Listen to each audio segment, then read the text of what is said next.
Como a gente viu na última aula, quando a gente trabalha com use reducer, a gente tem a facilidade de trabalhar manipulando estados utilizando uma outra função, né, no método que não é assíncrono. E aqui a gente vai replicar um fluxo de Redux para a gente ver como que funciona com actions e dispatch, assim como a gente normalmente utilizaria dentro do Redux, tá? Então, primeiro eu vou desfazer algumas coisas que a gente fez aqui de alteração e a gente vai alterar algumas coisas aqui no nosso código. Onde aqui a gente já tinha um valor inicial que era 10, a gente vai mudar e vai passar aqui o counter, então vai ser nosso contador, e esse contador vai ser o valor 10, podemos deixar aqui o valor de 10, e em seguida a gente tem o step. E esse step vai ser o passo 1, né? Então a gente tem 10 e vai estar no step 1. Então esse valor aqui a gente não precisa mais utilizar. E aqui dentro a gente não vai utilizar mais essa chamada da forma que a gente está utilizando. A gente vai fazer o quê? Vai criar aqui um handle para uma função. Então, esse handle vai ser o quê? Handler increment counter.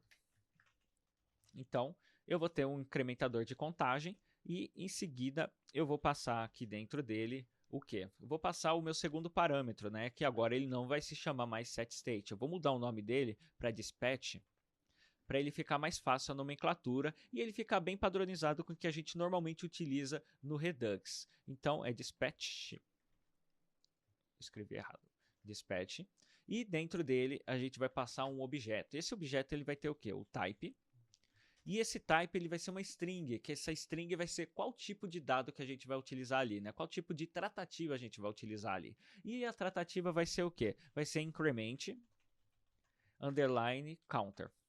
Vou colocar em caixa alta, porque normalmente a gente utiliza em caixa alta mesmo para poder dar essa nomenclatura de type ali dentro do Redux, porque fica mais fácil da gente visualizar e encontrar o tipo que a gente está utilizando, tá?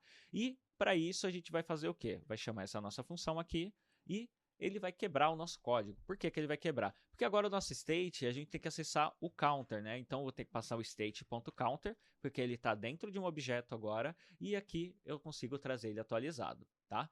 Aí, como a gente está trabalhando com o dispatch, que agora é a nossa segunda propriedade aqui dentro do nosso objeto, do nosso array, então esse valor vem para onde? Vem para o step, como a gente já viu na última aula. Eu vou colocar aqui o valor de 1.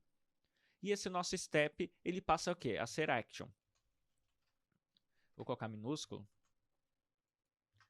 Action.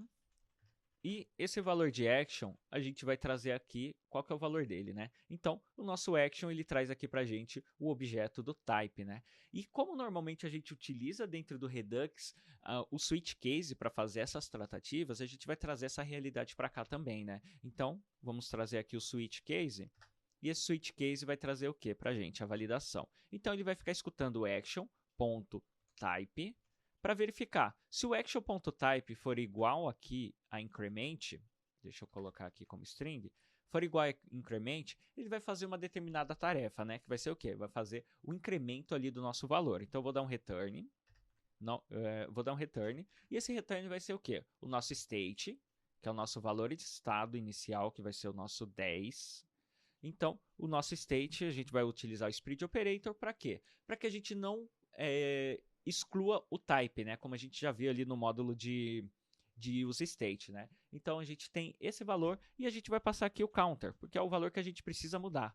Então o counter ele vai receber o quê? Pode receber o state.counter mais um. Opa, mais um. Então state.counter mais um que ele recebe aqui. Eu não preciso do break, por quê? Porque o return ele já faz o nosso break aqui dentro. Eu vou trazer o default, vou colocar aqui o nosso default como return state. E eu não preciso mais desse return aqui. Pronto. Beleza, atualizei.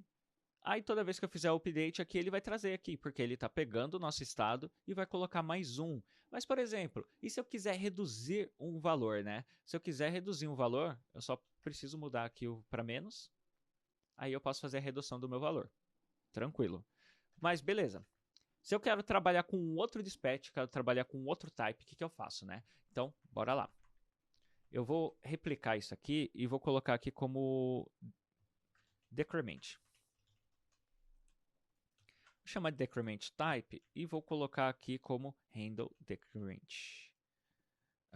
Vou colocar aqui remover 1, por exemplo. E aqui eu posso utilizar uma tratativa um pouquinho diferente, né? Então, só vou mudar aqui o increment para decrement. E ali em cima, eu só crio mais um case. E esse case ele vai ser responsável pelo quê? Pela tratativa do decremento, né? Então, eu posso colocar dessa forma aqui, o counter. Então, eu vou colocar aqui como adicionar 1. E o... Deixa eu só mudar aqui. Adicionar 1. Pronto. Aí eu tenho o valor para adicionar 1 e eu tenho aqui para remover 1. Tá? Mas aí eu quero passar um valor nesse dispatch. Eu posso passar um valor nesse dispatch? Posso. Eu posso pegar aqui o que a gente chama de payload. Então, payload. E esse payload eu vou passar um valor de 10. Tá? Aí esse valor vai para onde? Ele vai entrar aqui em action.payload. Se a gente atualizar aqui e fizer isso, a gente tem aqui o payload presente, né? Então, no increment tem o payload e no decrement ele não tem nada. Normal isso. Por quê? Porque quando a gente vai fazer a tratativa, tem alguns dispatches que precisam passar payload e outros não, porque não precisa realmente passar um valor ali dentro, tá? Mas aqui a gente precisa fazer o quê? A gente colocou o payload, eu coloquei o payload que ali é 10, né? Então eu vou ter o quê? O action.payload. Então eu vou pegar o valor que eu tenho ali no contador e vou somá-lo com o valor do meu payload. E meu payload é o quê? Que eu passei aqui, é valor de 10. Então, eu consigo fazer aqui a soma, 20, 30 e assim por diante. Então, eu consigo fazer esse tipo de tratativa aqui também, tá? Então, eu posso remover ou eu posso adicionar. Então, aqui é livre para você passar qualquer tipo de objeto, qualquer tipo de dado. A gente pode passar um array para fazer uma tratativa, porque aqui dentro a gente tem a facilidade de quê? De utilizar outras funções e outros métodos do JavaScript para fazer a tratativa de dados aqui dentro, tá? Então, como normalmente eu digo, né, a gente consegue criar o fluxo de Redux, a gente pode mandar esse valor aqui para um outro lugar. Eu posso chamar ele de reducer, como normalmente a gente chama ali no Redux, né? Então a gente chama ele de reducer e a gente consegue fazer essa tratativa normalmente. Posso utilizar esse arquivo aqui, essa função em um outro arquivo externo, somente para fazer controle de Redux? Posso sim, posso tranquilamente. É só a gente fazer o export dessa minha função e importar ela aqui para dentro, que você consegue utilizar tranquilamente. E a gente vai ver isso em alguns exemplos aqui em aula, onde a gente vai ter projetos práticos para a gente ir executando e botar a mão na massa e ver como que realmente funciona isso, tá? Então, eu espero que você tenha entendido como que a gente consegue fazer a tratativa aí do nosso fluxo do Redux e nos vemos numa próxima aula. Tchau, tchau!